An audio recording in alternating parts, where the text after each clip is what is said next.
মাননীয় প্রধানমন্ত্রী আপনার সাথে যখন কথা হচ্ছিল মহাপরিচালকের, যদি তখন আপনি সেনাবাহিনী পাঠাতে প্ল্যান করে দেন, আবার আপনার বন্ধু না। পিলখানা ট্র্যাজেডির 17 বছর আজ 2009 সালের 25 ও 26 ফেব্রুয়ারি বিডিআরের ঢাকার পিলখানা সদর দপ্তরে বিদ্রোহের নামে তৎকালীন বিডিআর মহাপরিচালক মেজর জেনারেল শাকিল আহমেদ সহ 57 জন সেনা কর্মকর্তা সহ মোট 74 জন নিহত হন। গণ অভ্যুত্থানে আওয়ামী লীগ সরকারের পতনের পর গত বছর বাংলাদেশের ইতিহাসে বিভীষিকাময় ও শোকাবহ এ দিনটি জাতীয় শহীদ সেনা দিবস হিসেবে পালনের সিদ্ধান্ত হয়। 2009 সালে পিলখানায় সেনা কর্মকর্তাদের নৃশংসভাবে হত্যা করে লাশ গুম ও পুড়িয়ে ফেলার চেষ্টা করা হয়। তাদের পরিবারের সদস্যদের উপরও নির্যাতন চালানো হয়।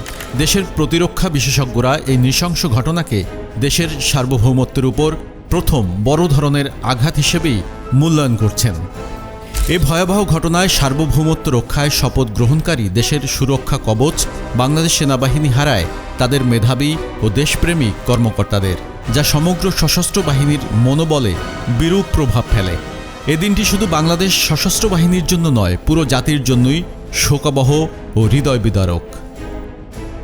দিবসটি উপলক্ষে দেয়া বাণীতে প্রধানমন্ত্রী তারেক রহমান বলেছেন, এই হত্যাকাণ্ডের নেপথ্যে দেশ ও জনগণের স্বাধীনতা সার্বভৌমত্ব বিরোধী তৎপরতা বিদ্যমান ছিল।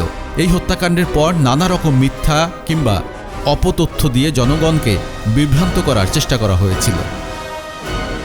পিলখানায় শহীদ সেনা সদস্যদের কবর জিয়ারত করেছেন রাষ্ট্রপতি মোহাম্মদ শাহাবুদ্দিন, প্রধানমন্ত্রী তারেক রহমান, স্বরাষ্ট্রমন্ত্রী সালাউদ্দিন আহমেদ সহ মন্ত্রিপরিষদ সদস্যরা। কবর জিয়ারত ও দোয়া মোনাজাত শেষে পিলখানা হত্যাকাণ্ডের যথাযথ বিচার করা হবে বলে জানান স্বরাষ্ট্রমন্ত্রী।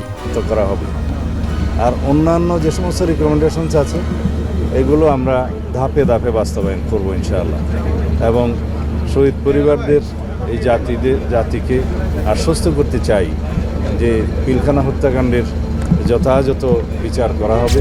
এই হত্যাকাণ্ডের মাধ্যমে সেনাবাহিনীকে দুর্বল করার চেষ্টা করা হয়েছিল বলে মন্তব্য করেন স্বরাষ্ট্রমন্ত্রী। নয়ন মুরাদ, আয়না টেলিভিশন, ঢাকা।